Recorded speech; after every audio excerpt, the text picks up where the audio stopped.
All right. Well, good morning on this lovely Saturday morning of when we recorded this. Here in beautiful, well, never mind. How about sunny Las Cruces? Good morning.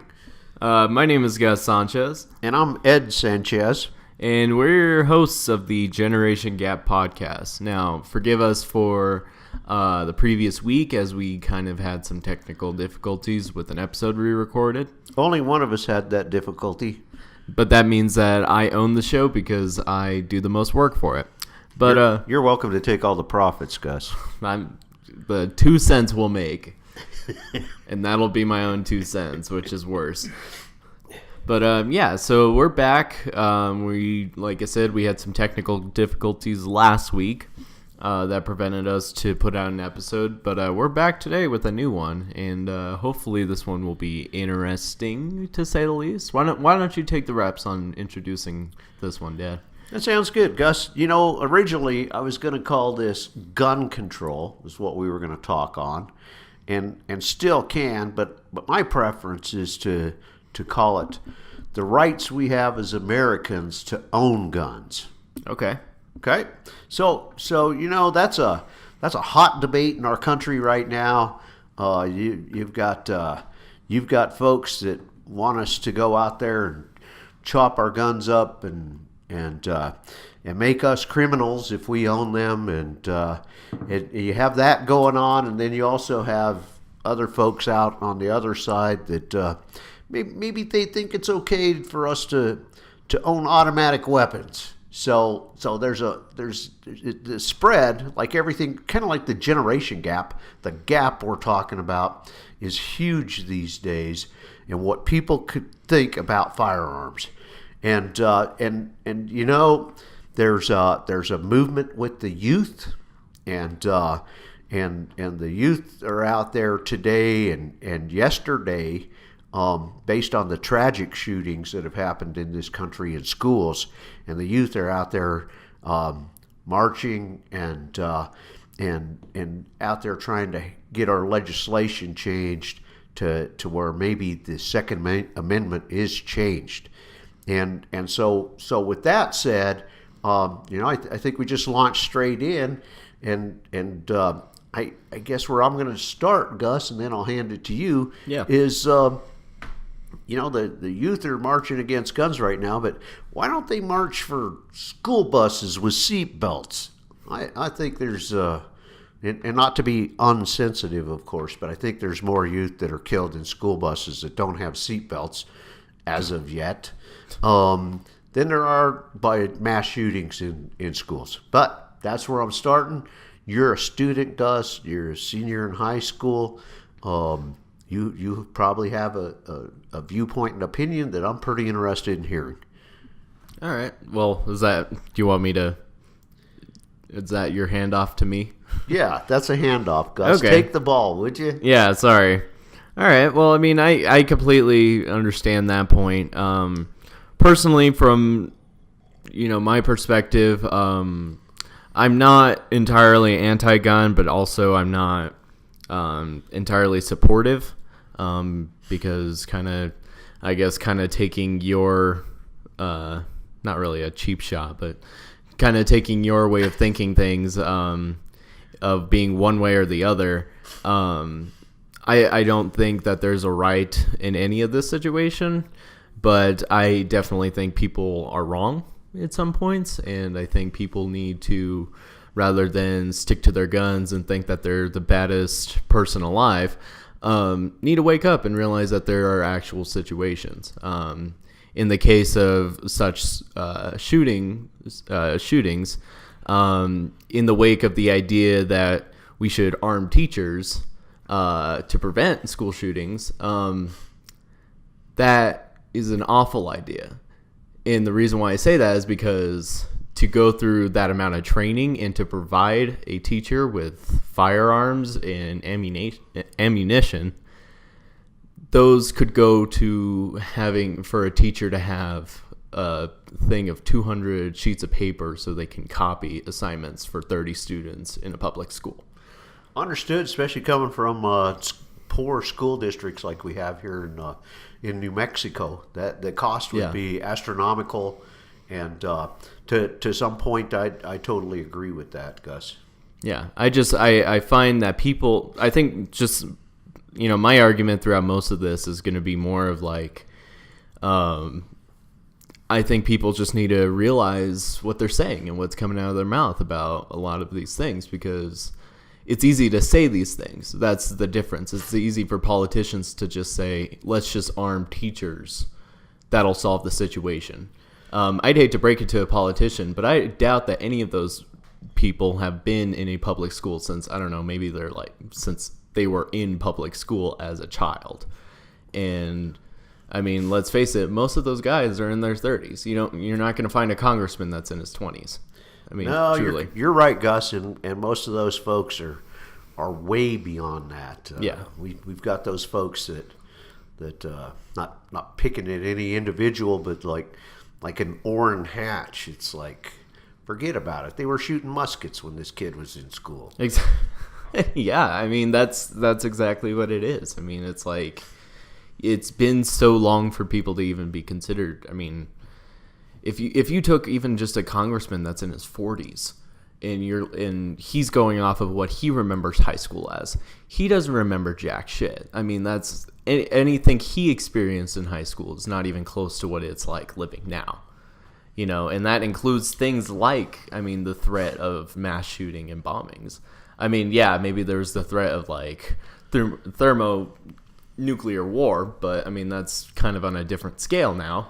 Yeah, it is, Gus. Those were the days when I was a kid, and they do your nuclear war drills where you bent over and put your head under your desk and kissed your ass goodbye. Yeah. So the reality of today, it is a lot different. So I'm with you. Yeah. I think, like I said, just overall, my thing about today is going to be focused on people just waking up and realizing what's coming out of their mouths, and just kind of realizing the ridiculousness of what they're trying to fight for or what they're fighting against, and how different little factors can make these politicians look like assholes.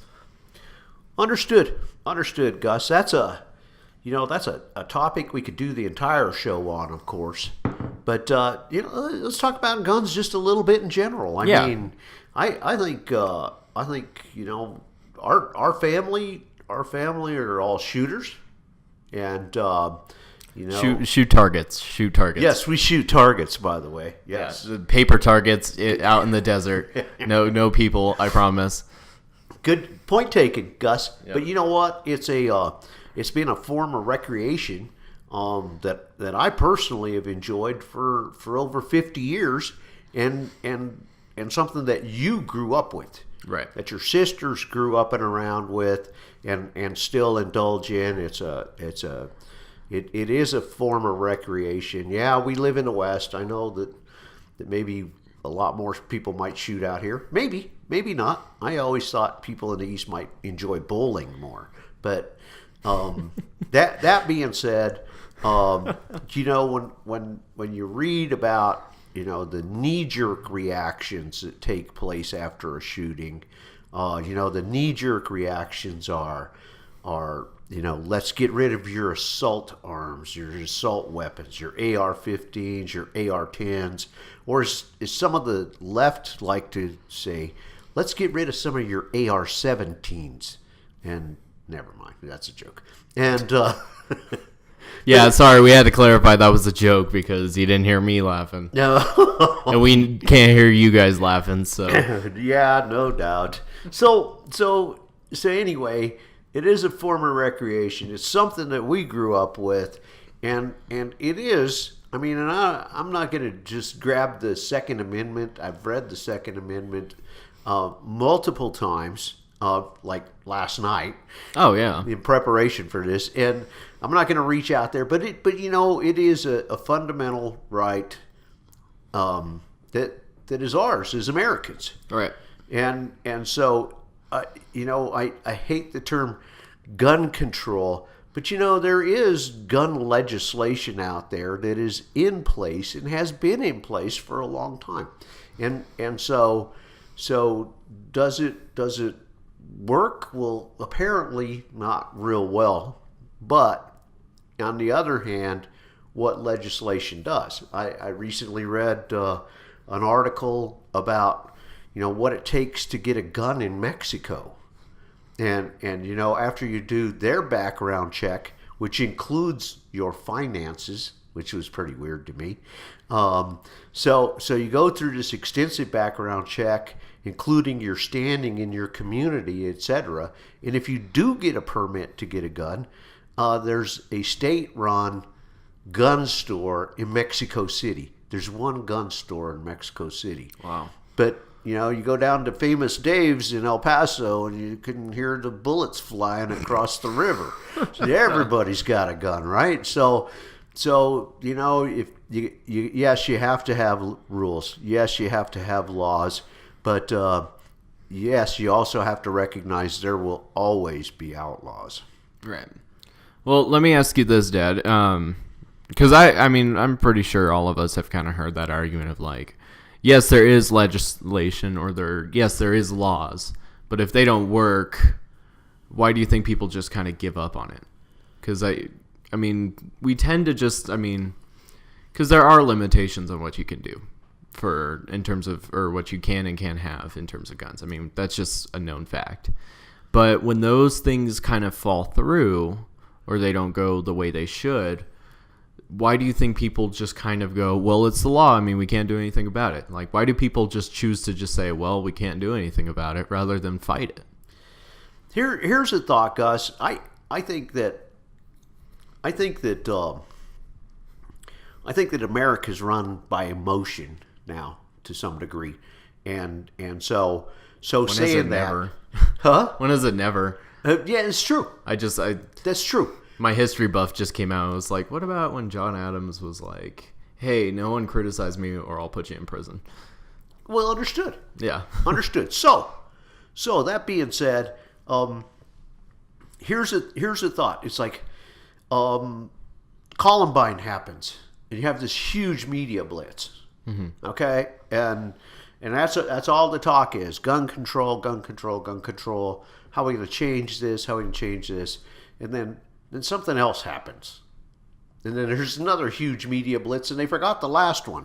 Right. And we as Americans, other than the ones that are directly impacted, move on to the next media blitz. Mm-hmm. It's kind of like you have the shooting in, what was the last one? Parkland? There's so many, you can't hardly remember. I was like, Dad, that's in February. Yikes. It's like the last mass shooting. And it's like gun control, gun control, gun control. And then all of a sudden it's like, no, let's move on. Let's talk about Trump and Russia. And all of a sudden everything goes by the wayside. And, there is room for legislation. I get that. I think there's a lot of room for legislation. You have one side that comes up with legislation ideas that are bizarre. Right. And then you have the other side that says, no, you're not taking away my guns. You're going to take them away from my cold, dead hands. Yeah. And so there's just like the rest of our country now. There's no happy medium. Right. And so I always think about some legislation as this, Gus. I think about waiting periods. Yeah. What's wrong? You got the people that, hey, I read NRA magazines. Yeah. And I'm a member. And yet, Gus, I think about waiting periods. What's wrong with waiting periods? Nothing. Nothing is right. I'm going to go hunt bears in Alaska, so I need to go get a new rifle. Like right now. Yeah, who needs it right now? The guy who needs a gun right now is the one who's going to go shoot his neighbor for doing some shit on his lawn or something. Right. So there's room for legislation out there. I get it. But it's the same old story. Nothing's tempered. Everybody's got to be way left. Everybody's got to be way right. You got to make it political. It's almost gut-wrenching that there is no middle road, no middle ground anymore. Right. That answer you? Yeah, I think so. I guess I kind of want to hit on another point too, that talking about like legislation and laws and whatnot. So obviously, I mean, amendments are our guaranteed rights. That's a guaranteed thing. You know, That's correct. That's how America was built on. Let me give you kind of a perspective on something. I don't know if you've ever thought about this, but so whenever a gun control debate happens, people say it's my Second Amendment right, and we need to stick to the Second Amendment. And that's all we can say. That's like they use that as like if they're like sitting at a table and they just throw down a piece of paper that says Second Amendment. It's like in their mind, it's like they just won the argument. You know, that's in their mind. You know. Sure. But let me give you a different perspective. So our First Amendment right is freedom of speech, right? Absolutely. But how much of that freedom of speech is limited? How much is there laws and limitations against freedom of speech? I'd offer there's a lot less now than there was years ago. And a classic example that you and I have been talking about is the pioneer Lenny Bruce when it comes to freedom of speech. Here's a guy that's going to jail for saying fuck, and we could say it all day long. Right. Publicly. Right. And it's not an issue. Mm-hmm. So how's that? Well, yeah. So there's some changes. Did the Constitution change? No. But did its amendments? Some of its amendments change. Some of its amendments changed, and it also goes back to exposure. I believe. Mm-hmm. But keep on. Yeah, I just mean think about that. Like, you know, because so many people, like I said, just use the argument of like, oh well, I have freedom of speech, so I can say whatever I want. That's not what that's not what the Constitution just grants. You know, it's not like people like the founding fathers were just like, oh, people can just have this. You know, I mean, it's like it kind of goes in the way of like when you're reading a book in your English class and you're like, what the hell am I going to use this for? Or like when you're like, did an author really think of all this shit to put in his book, like similes and metaphors and whatnot? And it's like, yeah, he did. That's the point. And that's kind of, I think that kind of goes for things like the Constitution, where it's like these like men didn't just get into a room and they're like, oh, well, you can say whatever you want, I guess. I mean, that's cool. You know, I mean, we won't hurt you for it. No, it's like they wrote it knowing that there were going to be limitations on what you can say and can do, you know? And what I'm curious to know from you is like, why are people content with the idea that there can be limitations on the First Amendment, which is freedom of speech, but there cannot be any limitations on the Second Amendment? I guess maybe I disagree. There are some limitations on the Second Amendment based on our current laws. I mean, what if you live in Chicago? Is that not an infringement on your rights? Your rights right here say that the right of the people to keep and bear arms shall not be infringed. That's for America. It doesn't say for America, but not Chicago. Right. And this offer well, does is not Chicago apply part of America? In Chicago. In California, this offer does not apply in California. I mean, it doesn't say that. Right. It says it is an American right. Right, but what I'm saying is like, how is it okay that there's limitations on other things, but it's not okay if there's limitations on the Second Amendment? And that's where I go right back. There are limitations. Well, there's limitations because that. it says Americans have that right, and yet, hey, if you're a felon, you're not supposed to own a firearm in America. Right. Right? I understand that there are limitations, but I'm saying people who like just disregard that. I'm not saying to have limitations, but I'm saying people who find that there shouldn't be limitations. You know, if people just use the argument of like, oh, well, I have my Second Amendment, so that grants me my right to bear arms. Like, yeah, maybe so, but it's like that doesn't just make you immune. It's the same thing with freedom of speech. It's like, just because it's a guaranteed right doesn't mean you can go into the streets and call everyone the N-word. You know, it's like understood. that doesn't make you the Constitution doesn't make you immune to things. It's there, definitely. It's in its core principle there to give you a basis on how to run a nation like this. It's the foundation. Right. But it's not there to make you immune to anything you do. That's my thing. Understood. You know? So that's kind of what I'm curious is, there's the argument of, it's my Second Amendment right. That's why I should do this way. I mean, yes, there are limitations. That's not what I'm saying. What I am saying is, why are people content with having limitations on freedom of speech, but not on the Second Amendment? I'd offer this. I guess, yeah, I'd offer this. Is that what I keep saying? Yep. That's what I heard. Well, I'd say this is that based on what you're asking,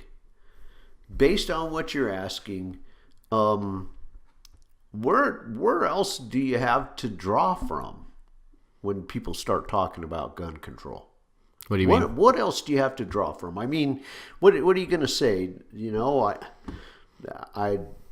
I have this right to bear arms according to the Second Amendment, but what other backing do you have? That's going down to the very core of it. Right. And so people who say that with no limitations, it goes back to, come on, let's get real. Yeah. Right. Yeah. And do you need a machine gun? No. No. But should you have the right to have a handgun in your dresser? Yes. Should you have the right to even have a AR-15? Yes. They say that's a military type weapon. Do not carry an AR-15s into battle. Are you kidding me? No. Huh? That's one thing I can also agree with is, I mean, you got to be real about these guns, I mean, the AR-15 is not an automatic weapon. No. It's a semi-automatic, and it's not used in the military. It's it's literally used as like a recreational thing. It is a recreational firearm, undoubtedly, but people don't recognize that. Yeah. You put a banana clip on a 22 rifle, and all of a sudden it's a assault weapon. And you know what? Do AR-15s kill? Sure they do. Yeah. Sure they do. But so do black powder rifles. So do bow and arrows. Okay. Yeah. I mean, all the above. Yeah. But your question's a good question, because it brings us back to that. Where's the middle ground? What makes sense? Somebody goes and shoots a bunch of people in a movie theater in Colorado, and pretty soon it's like, oh well, yeah, well you can't have a magazine in your rifle over, I don't know what their rule is. It's 17, I think. It's got to. I'll bet it's even less than that, because I've seen their guns. Remember the time we were at Cabela's in Colorado? Yeah. And they sell like. Well, remember we had a family member tell us it was 17. Was it? Yeah. Okay. Well, whatever it is, it's less. Right. But it's like, does that really make a difference? Not really. Not so much. If you're around a big crowd of people, yeah, there is a lot of difference between, say, 5 and 30. Yeah, I'll tell you this though, that shooting in Colorado back in 2012 was it? Yeah, it's been a long time ago. Yeah. Which is really sad that we can't remember it. That to me, I mean, this is just going off of like what I'm saying right now, but to me, I think that's probably the only time I have ever seen something done in terms of legislation for guns. I disagree. I mean, I look at what Florida's doing right now. There's legislation not being talked about that has been put in place since Parkland. Right, yeah, because Marco Rubio's like a good guy. You leave Marco out of that. I don't have a problem with Marco. I actually like Marco. Okay. I'll still never forget that he was the man to bring out that Trump had small hands. And he's my hero for that. Oh my heaven. Well, I guess, Gus, we could tussle back and forth about this, but on a serious note, I think that firearms still have a place in America. Mm-hmm. I think it's a huge recreational sport. Right. Whether it's shotguns, pistols, rifles, and we've used them as family, a family fund, if you would. Right. And I also think that there's a place for firearms in America to protect yourself. And I believe that. And as the world gets worse and worse, is it getting worse? Depends on who you're asking. Yeah, I guess maybe it depends where you live too. Yeah, if you're asking Fox News, it's probably just all in hell right now. But well, yeah, but we're not asking Fox News. Thank God, Jesus Christ. So I think there's a place for firearms in America. I think that some additional legislation, there's nothing wrong with it. I think the fact that they talk about gun shows, how you can go to the gun show, and you know what, if you buy a firearm from a licensed firearm dealer in the United States, you're not getting that firearm without a background check. Right. That's simple. Yeah. And are the background checks extensive enough? No. Probably not. It's like, did you ever kill someone? And you're like, no. He's like, okay. And then they just give you a it's gun. not that easy. But I will say this. I've spent a lot of time sitting at gun counters and in gun stores, and sporting goods stores, and the people that are at the gun counter this day are a lot different than the people that were at the gun counter 20 years ago. Yeah. And it is on some days being at the gun counter is kind of a scary adventure, to be honest with you. Yeah. And I guess that being said, you got the people who got guns legally, and you've got people who have guns that acquired them illegally. Yeah. And I think that's always going to be the case. And if you take away the guns from the people who've been acquiring them legally, it's going to become like Mexico. Everybody will have them illegally. Mm-hmm. And I think it'll turn a lot of honest people into criminals. Yeah. Is what I think with the wrong gun legislation. So, can I ask you one more thing before we close out? Of course. So, this is something I feel very strongly about in terms of the gun debate. In fact, it's something that I look at this nation and say that it fails. And until it does something to provide a better way of life, I will think it's a failed state in the United States by all means. On top of not only the gun debate, when you get into mass shootings and whatnot, you hear the term mental health thrown around a lot. And this is kind of a general statement. Politicians and people use mental health as a scapegoat to face the reality of the situation. I think. I'll agree. And I think my thing about mental health is that I believe it's a real issue. I think it's something that I'm glad to see the United States and generally the world finally tackle, because it's not like this hasn't existed for a very long time. It's not like people have been mentally affected by different diseases for a very long time. But my thing right now, and this is kind of something that just goes hand in hand with, I think, just everything, rather than just a one party or a two party thing, even though one party generally is more supportive of it.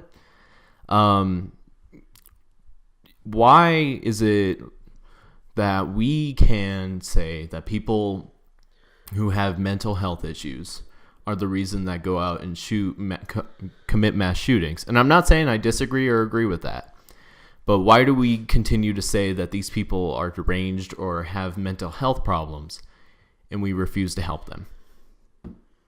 Why are we willing to say that these people are the reason mass shootings happen, or the reason why these people go out and get a gun, but yet we're making it easier and easier for them to get a gun? That's a good question, Gus. I don't even have an opinion on that. I hate to be wimping out here, but here's a thought. Okay, There's a lot of people we don't help that have mental health issues in this country, right? But and not so much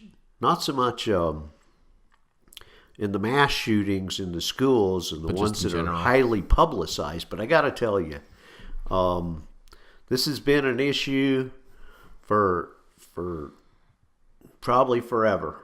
Okay. There's a lot of people that have self-induced mental health issues Right. that are involved in shootings, and one that comes to mind is you sit a guy down at a friendly illegal poker game, and let him lose $500 that he really didn't have, and drink a half a bottle of Jack Daniels, and all of a sudden he's got an instant mental health issue, and that's old school of when guns come out and people get killed, Right.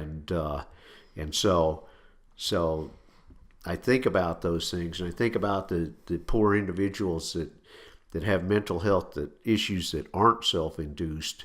Yeah. That is a problem, but just as much a problem is let's do some mind-altering shit to where we'll create our own mental health issue, even if it's only temporary, and give that guy a gun, and so that's I don't have an answer for your question.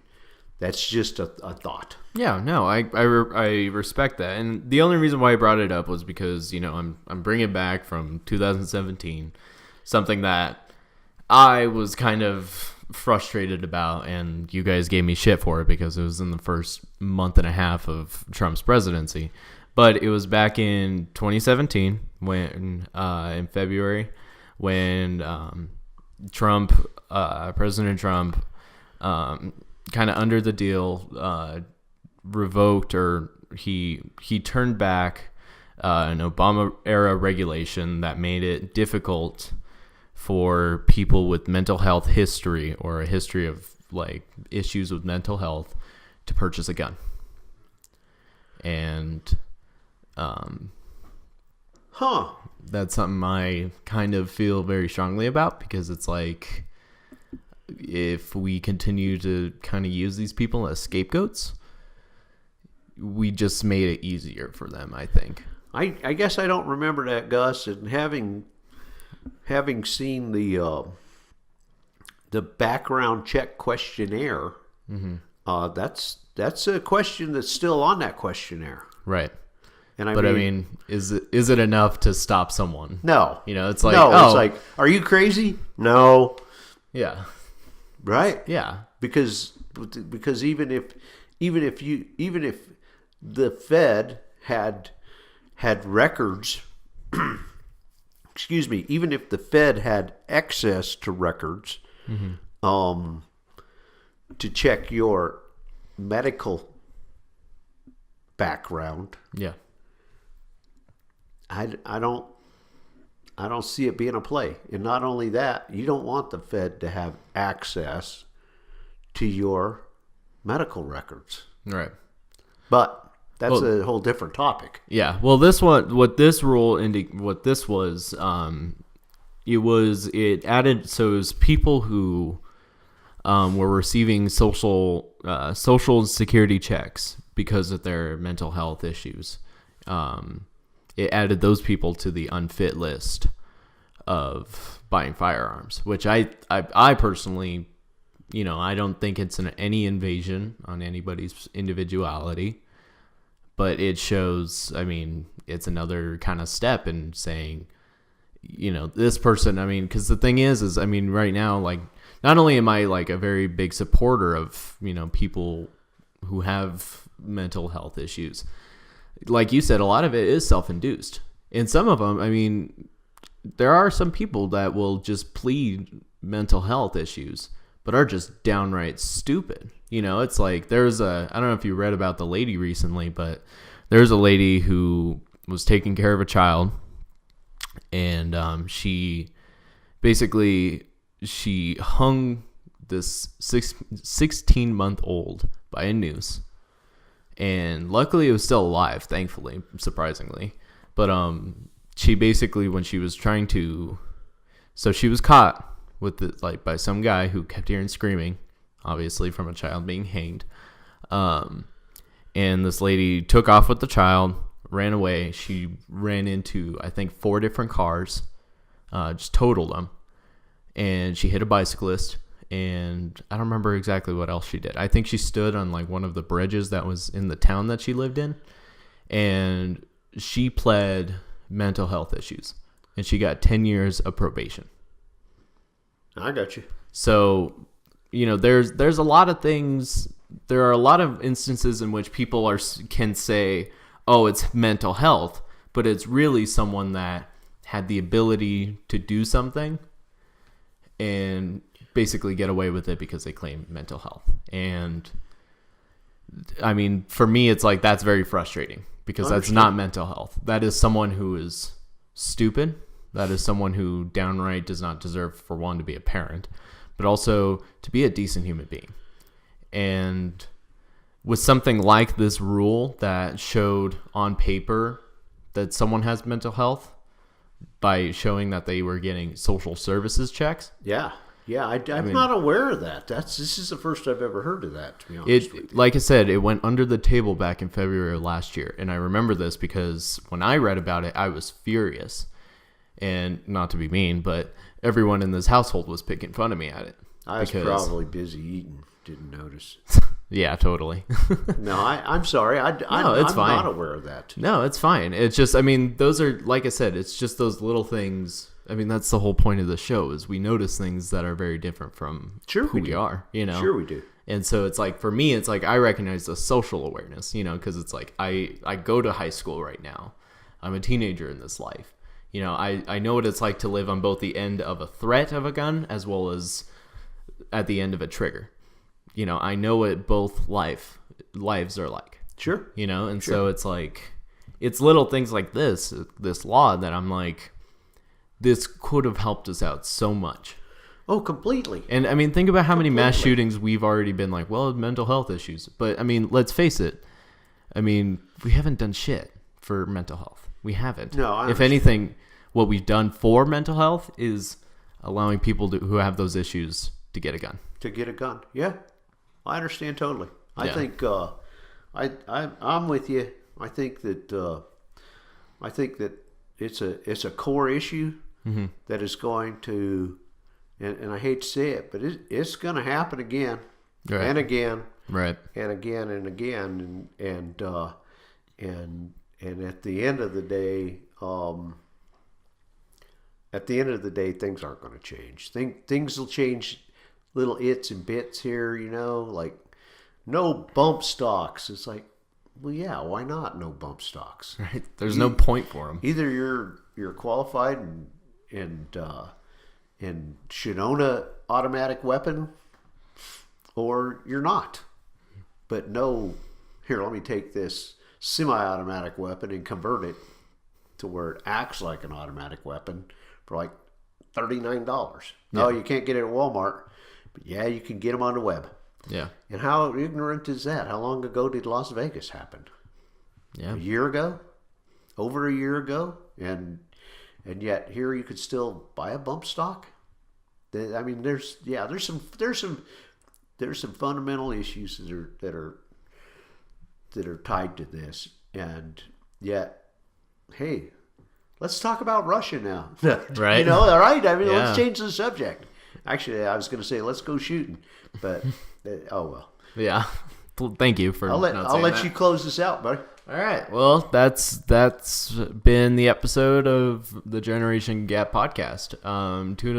Tune in next week when we talk about the issues of Russia, or with my book, the Soviet Union, because that's kind of what I know more about.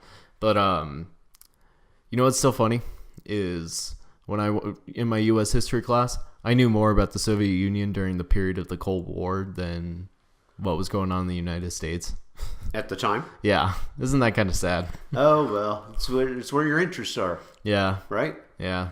I guess that's why I'm a commie. So just to clarify for our audience, we're going to talk about Russia, but what are we going to talk about? Like the bear? We're going to talk about food? We're going to talk about history? We're going to talk about what's taking place in the world today with Russia and President Putin. And by the way, I heard you call President Trump, and I'm very proud of you because I know you're not a Trump fan. Well, I only said that because I wanted people to make sure that I was talking about the right Trump. No, I got you. Just so I wasn't, I thought talking you were about being an Trump American, Jr. being respectful. No. Okay. But so, clarify for our audience. We're actually going to talk about those 2 pictures of Vladimir Putin riding a horse where he has chubby skin and he made this whole claim that he's actually very thin. I'm kidding. Those are my favorite pictures of any political leader in the world.